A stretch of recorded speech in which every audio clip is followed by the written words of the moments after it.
According to Zig Ziglar, if you are not willing to learn, no one can help you. If you are determined to learn, no one can stop you. In other words, education is the key to successfully achieving the outcomes that you are determined to achieve in life. Thank you for joining me today. I will discuss the value of education and how it can help advance your career. Hello, everyone. My name is Candace Harvey Lee, and I'm a professional resume writer. I started writing resumes for family and friends in 2018.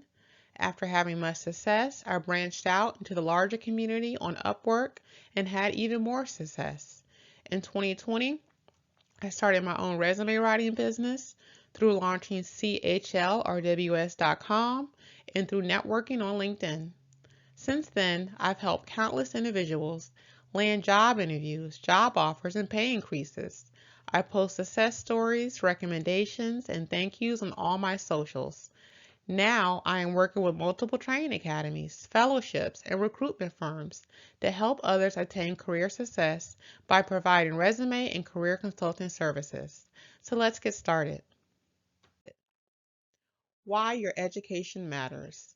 No matter where you are in your educational journey, choosing to go back to school can have a tremendous impact on your career. Whether this means completing a degree, enrolling in a graduate or doctorate program, or even just embarking on a boot camp to expand your skill set. Any effort you put into improving yourself and your knowledge will go a long way towards increasing your chances of advancement. Additionally, in order to keep up with the changes in the workplace, you need to continue learning and developing new skills throughout your career. So, what do employers see when you go back to school? Companies are often looking to promote people they can invest in, who will grow with their company and become the types of employees that can actively fulfill the needs of the organization. Going back to school shows employers several qualities which make you ideal for advancement, including that you take ownership of your goals, are willing to work hard to achieve those goals, are a lifelong learner.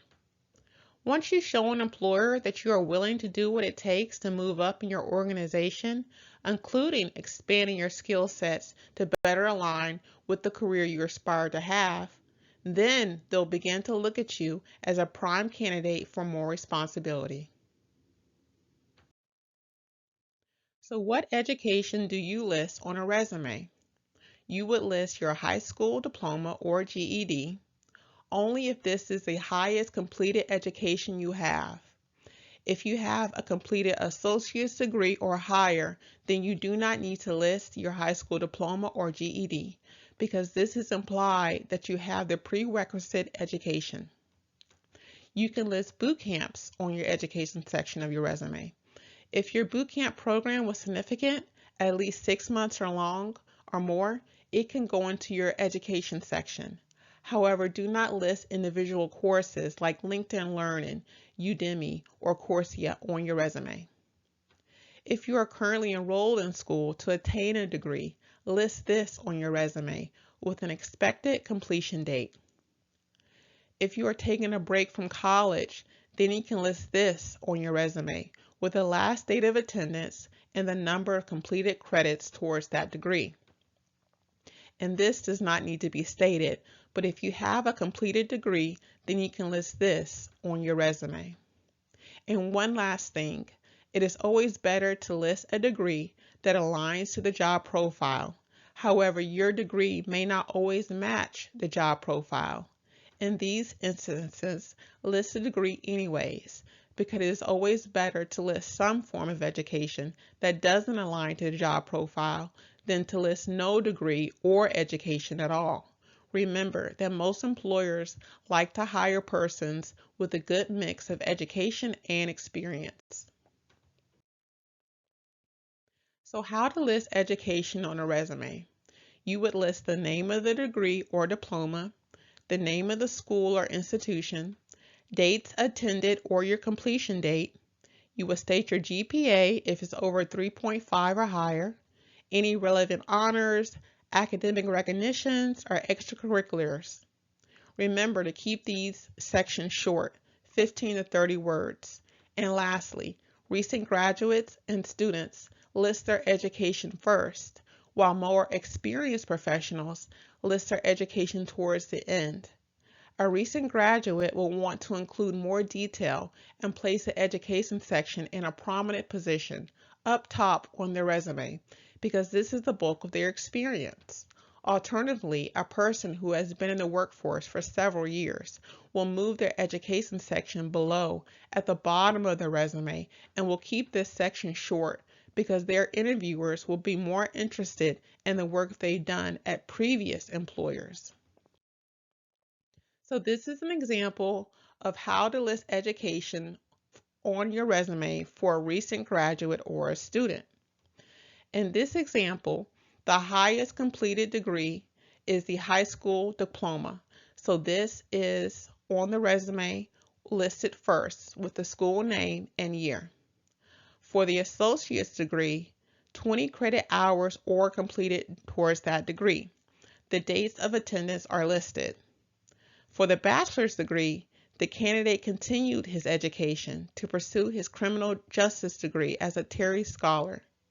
We have notated the years for all his education because these dates are recent. And this is example number 2. This is how to list education for an experienced professional. In this example, the associate's degree does not necessarily have to be listed if you do not want to list it. This candidate has a higher degree, a bachelor's degree, so listing an associate's degree may not necessarily make a huge difference. However, for me, I always recommend you list all your degrees. We have omitted the years as this candidate completed his education a long time ago and does not want to be subject to age discrimination. I did a video on age discrimination previously. I will leave a link to the video in the description below. For more experienced professionals, you will want to de-emphasize your education by not drawing too much attention to it. It should be towards the bottom of your resume after the experience section. Unless the job you are applying for specifically asks for GPA, honors, extracurricular activities, or completed courses, do not mention it on your resume if you are a more experienced professional. Now it's time for Q&As. So the first question comes from Jerry in Jackson, Mississippi. He asks, are certifications and training considered education? Should I list these in the education section of my resume? Hi Jerry, thank you for your question. When relevant, certifications belong on your resume, but in a separate section. Certifications should be discernible and not listed with your education. For certifications, you will list the name, issuing authority, issued month year, and expiration month year. For completed training, you will create a professional development section and list all your training that did not equate into a certificate, license, or degree. You will list the name of the training, issuing authority, and the date. Next question comes from Melissa in Texarkana, Texas. She asks, I have 15 years of experience in my field and I want to advance my career. Is education important if I have many years of work experience? Thank you, Melissa. I appreciate your question. I would say yes, because getting a degree will make you more competitive in the job market. Let's say that you're competing for a job with 15 years of experience and no degree. If you were to go up against a candidate with the same years of experience as you, but with a degree, then clearly the candidate with the 15 years of experience will have more weight than your candidacy of 15 years experience with no education. So I hope that answers your question, Melissa. So thank you everyone for attending this web event. That's all the time for questions we have. If you haven't done so already, click the like and subscribe, follow for more original content. CHLRWS is an industry leader at writing effective resumes and cover letters that help you stand out to recruiters and set you apart from your competition. If you need any support, do not hesitate to contact us. Thank you.